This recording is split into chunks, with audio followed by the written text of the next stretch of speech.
Company क्या होता है? Company is an incorporated association is an artificial person created by law having a separate legal entity with a perpetual succession and common seal. Company जो होती है एक invisible intangible एक artificial person होती है जिसको लॉ बनाता है।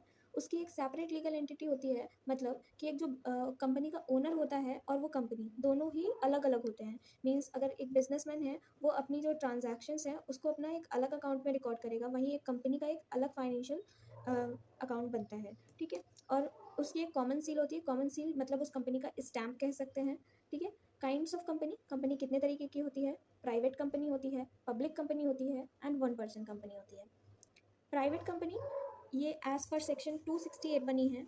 Public company as per section 271 बनी है। और 1% कंपनी ये सेक्शन 262 में बनी है एज कंपनीज एक्ट 2013 में। ठीक है।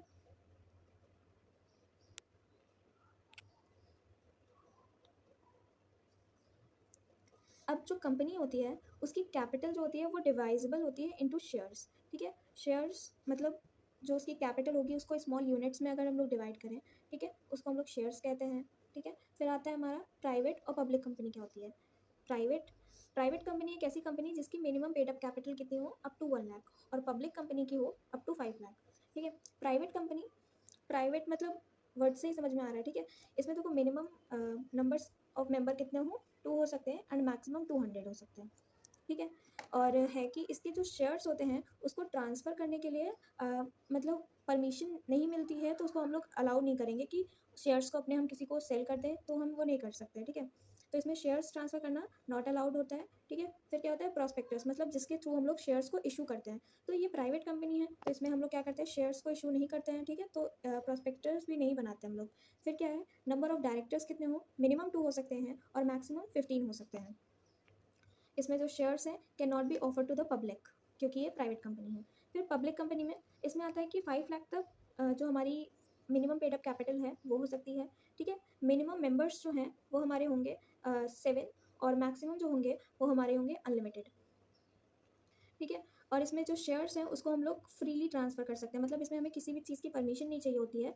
इसमें हम लोग शेयर्स को ट्रांसफ़र कर सकते हैं। ठीक है। और फिर आता है कि प्रॉस्पेक्टस हमें इशू करने पड़ते हैं क्योंकि पब्लिक को शेयर्स की एप्लीकेशंस आती हैं। और मिनिमम मेंबर्स की बात करें, नंबर ऑफ डायरेक्टर्स की, तो मिनिमम जो होते हैं वो 3 होते हैं और मैक्सिमम जो होते हैं वो 15 होते हैं।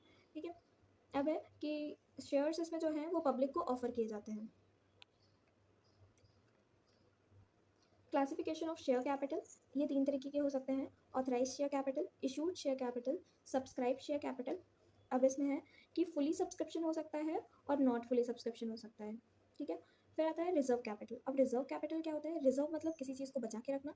ठीक है। तो ये ऐसी अनकॉल्ड अप कैपिटल होती है जिसको हम लोग कब कॉल्ड अप करते हैं, जब कंपनी हमारी वाउंड अप हो रही हो, मतलब जब बंद हो रही हो। ठीक है। और कैपिटल रिजर्व, ठीक है, capital reserve it is a reserve which is not free for distribution of dividend. It is mandatory to create capital reserve in case of capital profit earned by the company. Reserve which are created out of capital profit are not ready available for the distribution of dividend among the shareholders. ठीक है। अब देखो ये reserve capital जो होती है इसको बनाना ज़रूरी होता है। ठीक है। इससे हम लोग डिविडेंड नहीं दे सकते अपने शेयर कैपिटल्स को। ठीक है। और ये जो शेयर कैपिटल हो गया।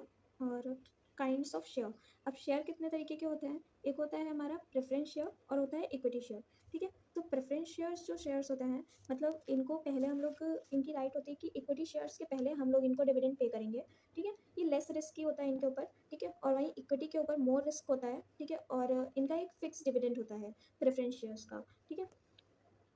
इक्विटी शेयर कैपिटल, इनको हम लोग पहले हम लोग प्रेफरेंस को पेमेंट करते हैं डिविडेंड का, फिर इसके बाद इनका पेमेंट करते हैं। इनको हम लोग इन्वॉल्व करते हैं in discussion on certain matters. ठीक है। ये एक तरीके से ओनर भी कहला सकते हैं कंपनी के। ठीक है। और हाँ, ठीक है। फिर आता है हमारा सब्सक्रिप्शन ऑफ शेयर। अब फुली सब्सक्रिप्शन ऑफ शेयर क्या है कि मतलब जैसे कि कंपनी ने क्या करा, 1000 शेयर्स जो है वो इशू कर दिया। ठीक है। अब वो 1000 के 1000 जो है उसके लिए एप्लीकेशंस आ गई। ठीक है। तो ये फुली सब्सक्राइब हो गए। ठीक है। ओवर सब्सक्रिप्शन क्या होता है, हमने 1000 शेयर्स जो है वो इशू करे, लेकिन जो हमारी सब्सक्रिप्शन है वो 1200 की आ गई, ठीक है। तो कहीं ना कहीं हमारा ज़्यादा एप्लीकेशंस आ गई हैं, ठीक है। तो अब जो एप्लीकेशंस ज़्यादा हैं तो उसे हम लोग को वापस करनी होगी, ये प्रोराटा के केस में हम लोग देखेंगे। फिर आता है कि इसमें देखिए रिजेक्शन ऑफ एप्लीकेशंस, ठीक है। एक तो रिजेक्ट कर सकते हैं, ठीक है, और प्रोराटा अलॉटमेंट एंड रिजेक्शन दोनों, और प्रोराटा अलॉटमेंट कर सकते हैं, ठीक है। फिर under subscription of shares. Under subscription उस टाइम क्या होता है कि अगर जैसे मैंने 1000 के शेयर्स इशू करे हैं, ठीक है, लेकिन जो एप्लीकेशंस हैं वो सिर्फ 500 आई हैं, ठीक है। जैसे कि कंपनी एक न्यू कंपनी है, उसने 1000 शेयर्स इशू करे हैं, लेकिन उसकी एप्लीकेशन जो है वो सिर्फ 500 आई है। तो इस केस में क्या होता है कि कंपनी जो होती है वो अपने अंडर राइटर्स को बोलती है कि शेयर्स 90% तक, मतलब उनके शेयर्स इशू करवाने में उनकी हेल्प करें, ठीक है। इसके बदले वो लोग क्या लेते हैं, उनसे कमीशन लेते हैं, ठीक है। और अगर हम लोग सेबी की गाइडलाइंस के हिसाब से देखें तो 90% जो होगा वो शेयर्स जो है मिनिमम सब्सक्रिप्शन जो है वो 90% होना चाहिए, वरना फिर वो कंपनी खुल नहीं सकती है, ठीक है। तो अंडर राइटर्स क्या करते हैं, उन शेयर्स को इशू करा शेयर्स जो हैं उनको सब्सक्राइब करवाने में हेल्प करवाते हैं, एंड जिसके बदले वो लोग क्या लेते हैं, कमीशन लेते हैं, ठीक है। कॉल्स इन एरेस, मतलब एप्लीकेशन दे दी, ठीक है। पहली कॉल पे जैसे किसी ने अपनी अमाउंट नहीं दी, ठीक है, तो वो क्या होगा, हमारी कॉल्स इन एरेस होगी, ठीक है। मतलब जब कॉल करेंगे, ठीक है, या अलॉटमेंट के टाइम पे किसी ने पैसा नहीं को फर्स्ट कॉल या सेकंड कॉल के टाइम पे किसी ने पैसा नहीं दिया, ठीक है, तो क्या होता है कि ये हम लोग बोलते हैं कॉल्स इन एरियस। लेकिन जैसे कि कुछ टाइम पे होता है कि calls in advance. Calls in advance क्या होता है, जैसे स्कूल में भी कुछ टाइम हम लोग अपनी फीस 1-2 महीने की एक्स्ट्रा सबमिट कर देते हैं, वैसे ही शेयर्स में भी होता है कि फर्स्ट कॉल और सेकंड कॉल का पैसा उन्होंने एक साथ में ही सबमिट कर दिया, ठीक है। तो क्या होता है, इसको हम लोग कहेंगे calls in advance.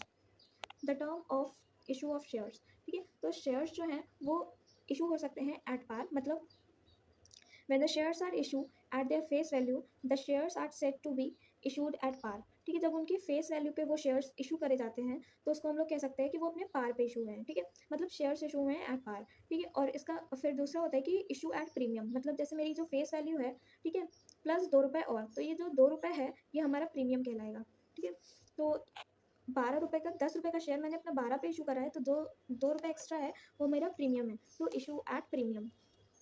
Issue of share for cash, ठीक है। इसकी एंट्री देख सकते हैं, bank account debit to share application and allotment, ठीक है। अगर हम लोग पार पे देखें तो share application and allotment account debit to share capital, और अगर हम लोग प्रीमियम पे देखें तो शेयर एप्लीकेशन अकाउंट और share application and allotment account to share capital, ठीक है। और प्रीमियम पे इशू हुआ है, ठीक है, तो टू सिक्योरिटी प्रीमियम रिजर्व।